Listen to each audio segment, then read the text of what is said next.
အခုအလုံးတော်မိတ်ဆွေများတီချူနေရမိတ်ဆွေများမြင်တွေ့နေရတဲ့ဒါမြင်ကွင်းကတော့သုတ်တန်နေရာတစ်ဖြစ်တတ်မှတ်ထားတဲ့သုတ်တန်မြေဖြစ်ပါတယ်သုတ်တန်မြေတစ်ရဲ့ခြေပမာဏဟာနေကဒီပါတော့ရှိပါတယ်ဒါသုတ်တန်ထဲမှာတော့ပင်ကြီးကြီးမားမားရဲ့လို့မရှိသေးပေမဲ့ဒီပင်များကတော့အပြင်15ပင်20လောက်ရှိပါတယ်ဒီပင်များဒါတည်းတစ်စီသူတို့ပရာရောဂါသားတွေအကြိုက်ပေါ့နော်ဒီပင်တွေဖြစ်ပါတယ်ပုံဆိုင်ပြီးတော့ကြာတာအရေးလေးရတယ်ဒါသူတို့လည်းနေကြရတော့ဖြစ်ပါတယ်အဲတော့ဒီသုတ်တန်မြေတစ်ကိုလူတဲ့အလူရှင်များကတော့ဖြူမျိုးမှနေရတဲ့ကျောင်းတက္ကသိုလ်မှာဖြစ်တဲ့ဥတင်ဦးတော်ညိုဆန်းမိသားစုမင်းကုန်းကျွန်းနေမြင့်ဆိုတော်ဒီဆွေမိသားစုနောက်ပြီးတော့ဝင်းရွှေတော်ထွေးမိသားစုတို့ကနေဒီသုတ်တန်ကျောင်းကျွန်းကစားပြီးမြောင်သုတ်တန်မြေကြီးသုတ်တန်မြေနေရာအတွက်ဒါလူတန်းသုံးပေါင်းပြီးတော့လူတန်းရတာဖြစ်ပါတယ်လူတို့ပန်းဆိုင်တဲ့လင်းများကိုဒါနာခံပြီးတော့စွန့်လွတ်ပြီးတော့ကြာတူတာဖြစ်ပါတယ်အဲ့တော့အလူရှင်သုတ်တန်မြေတဲ့အလူရှင်ရှိတဲ့အတွက်အခုလိုပဲသုတ်တန်ရွှေပိုင်းကိစ္စကြီးရွှေပြောင်းလို့ဒါအဆင်ပြေတာဖြစ်ပါတယ်အဲ့တော့မရှိပြောင်းနေပြီဒီတပတ်ကျူတင်ကလေးကရှိမှလောရမယ့်တိုင်းတာတွေ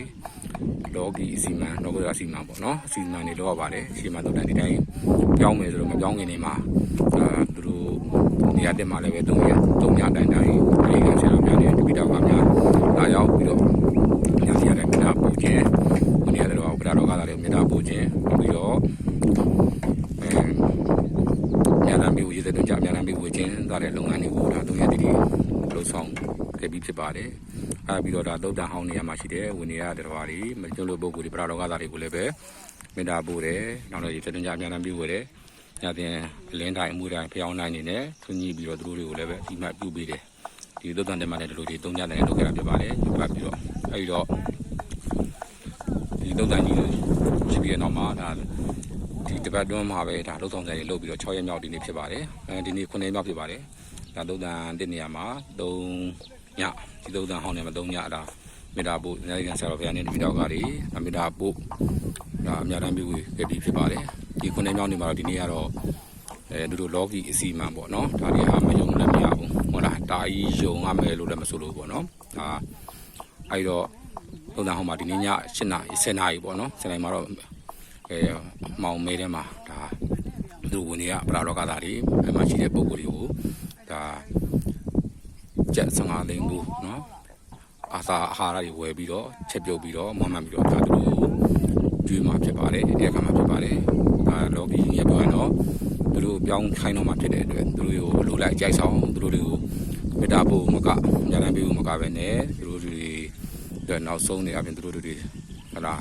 ပြည့်စုံစားလို့ရအောင်ဒါမုံမဲလေးစားတွေတမင်းဟင်းတွေလက်ဖက်ရည်တွေအချိုရည်တွေနောက်ပြီးတော့ရှစ်တန်တွေပေါ့နော်ရေပူတွေအစားပေါ့နော်ချက်တွေစားလို့ပဲသူတို့ညချင်တိုင်းမှာဒါအမောင်ချပြီးတော့အုပ်ကူကြားတွေတပင်အိုက်မှာသုံးဆောင်မှာရှိတဲ့အုပ်ကူကြားတွေနောက်တပင်အောက်ဒီကြားတွေမှာအကုန်လိုက်နာပြီးတော့နိုင်ငံဆရာဘဲရဲ့တပိဥပြုံးနဲ့ဒါတပိတော်ကားတွေကနေသူလိုစင်တိုင်းလော်ဂီနီယာလော်ဂီစီမံနဲ့ပဲလှုပ်ဆောင်မှာဖြစ်ပါတယ်အဲ့တော့ဒီကုန်ကြငွေခေါ်စားပြစ်တယ်ပေါ့နော်ကျွတ်လို့တော့ပေါ့ဒါတွေအတွက်ကုန်ကြငွေက15သိန်းရှိပါတယ်အဲ့တော့ဒီသုတ်တန်မြေကြီးအတွက်ပေါ့နော်သုတ်တန်မြေလူချင်းရှိတဲ့နောက်မှာဒါဇေယျဆောက်တော့ပါတယ်ဒီဇေယျကတော့ဒါအနည်းမှာစတင်ပြီးတော့ကျင်တော်တိုင်းထောင်းတော့အုပ်ကုန်လုပ်ပြီးတော့ဒီနေ့မနေ့မှာတော့ဒါအပေါ်မှာတိုင်နေထောင်းပြီးတော့မူလဇေယျဟောင်းကနေရသမျှဟောလာကြောင်းပြန်သုံးလို့ရမယ်တိုင်နေထုတ်တွေရောက်ဒီတိုင်းနေများတွေစသည်အပြင်ပေါ့နော်ဒါတွေ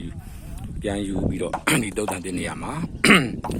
ငင်အောင်ကြည့်ပါလက်သမားဆရာကိုစန်းလင်းအောင်နဲ့အဖွဲ့သားများကလည်းဒါ2ရက်နဲ့ပြီးအောက်လုံးမှာဖြစ်ပါတယ်မနေ့ကအုပ်လို့တဲတယ်ကျင်တဲ့ထောင်နဲ့ဒီနေ့တိုင်းနေထူပြီးတော့ဒါထုတ်တွေရောက်တွေလှုပ်ဆောင်နေဖြစ်ပါတယ်ညနေပိုင်းမှာတော့သူမိုးတော့မှာဖြစ်ပါတယ်ဒါမနေ့ဖန်တောင်လာပြီးတော့9ရက်နော်စနေနေ့မှာတော့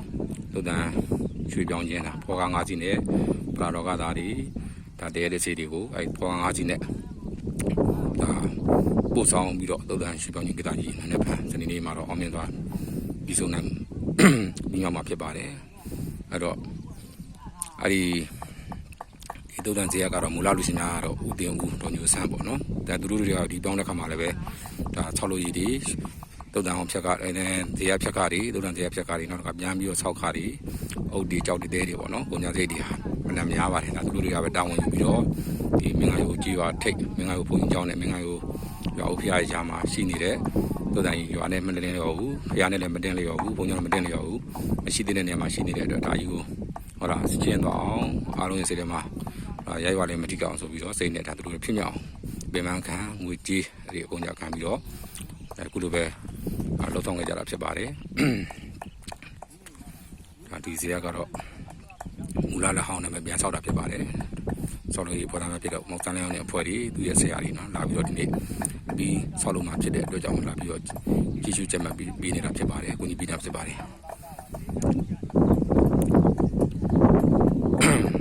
ဒါဒီခုရိုက်ပြထားတော့တုတ်တန်ဟောင်းတုတ်တန်တဲ့နေရာပေါ့နော်ဒီကနေပါတော့ရှိပါတယ်လူချင်းသုံးလို့ရတယ်ဒီတုတ်တန်ရဲ့ဘယ်နေရာမှာလဲဆိုတော့ဒါဖြူချောင်းနေမှာပါရွာရဲ့ဟုတ်လားရှေ့တောင်မှာရှေ့ဘက်မှာရှိတယ်တောင်ဘက်မှာရှိတယ်ဖြူချောင်းနေမှာပဲပါတယ်ဖြူချောင်းနေမှာအရင်တော့ရေတွေကတော့ဒီလိုစီးတာပေါ့ချောင်းမှာ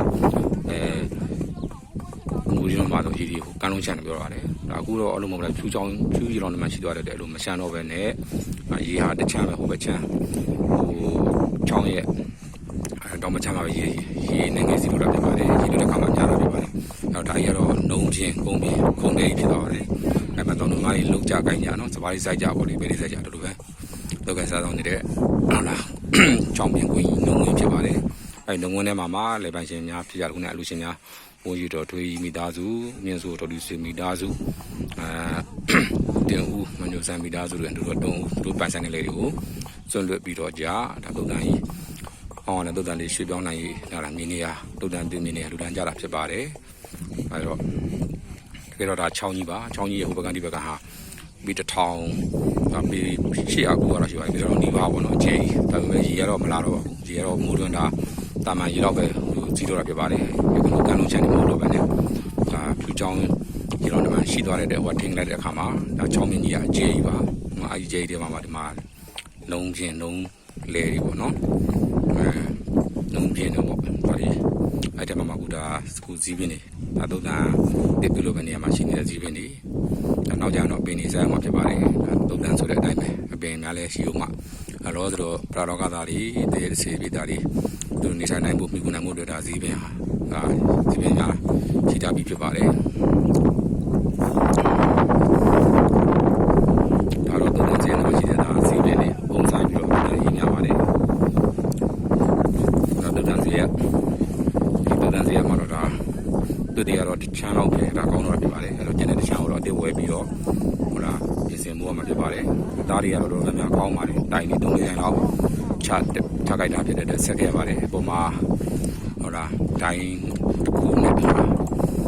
ရှုပ်တစ်ခုပဲဒါအသေးလဲရပါတယ်ကျန်တာတွေကတော့အကောင်းပကတိတိုင်းပဲဖြစ်ပါတယ်အဲ့တော့ဒါဒီည7နာရီချိန်မှာဟုတ်လားဘာတော့ကသားတွေတဲ့တစီတွေကိုတော့ပြုံးနေရဆရာတို့တပိတော့ကတာပြလို့ပြုံးနေကြတာမှလည်းကျူးမှာဖြစ်ပါတယ်လူတွေကျူးသလိုပဲညငွေရ15သိန်းတော့ရှိပါတယ်15သိန်းတော့ဒါဒီနေ့သုံးစီးတဲ့တော့ဒီမှာလူတွေကျူးလို့ချက်ပြုတ်ပြီးတော့ဟုတ်လားဝတ်သားကြီးတမင်းနေမဲသားကြီးငါးကြီးငရပေါ့နော်ဟိုလက်ဖက်ကြီးချိုးကြီးဒီတမင်းတော့တက်လို့လည်းပါပါတယ်အဲ့ဒါလေးကိုဒီနေ့မှာညနေမှာချက်ပြုတ်ပြီးည7နာရီမှာကျူးမှာဖြစ်ပါတယ်တော့ကသားကြီးမနေ့ကခေါင်းလာပြီးတော့9ရက်နေ့စနေမှာတော့တော်တော်ပြောရတဲ့မြို့သားဖြစ်ပိုင်းကစားဦးနေတယ်။ဘာလို့လဲ9ရက်7နာရီဒီချိန်မှာဘောက5စီနဲ့လုံနာအောင်နေရမှာရှိတယ်။နာဘောကဦးနာပါပါလေးပရတော်ကသားတွေကိုရွှေ့ပြောင်းပို့ဆောင်ပြီးမှဖြစ်ပါတယ်ဆိုတဲ့အကြောင်းသင်ကြားရင်းနဲ့အခုလုံသားဆရာဘာလို့နေမှာပါသူတွေသင်ကြားလိုက်ပါကြောင်းစင်ခံပါသည်အားလုံးတော့ကြည့်နေကြတယ်ဒီလိုက်ကြည့်ရှင်တဲ့ပုဂ္ဂိုလ်များမိတ်ဆွေများ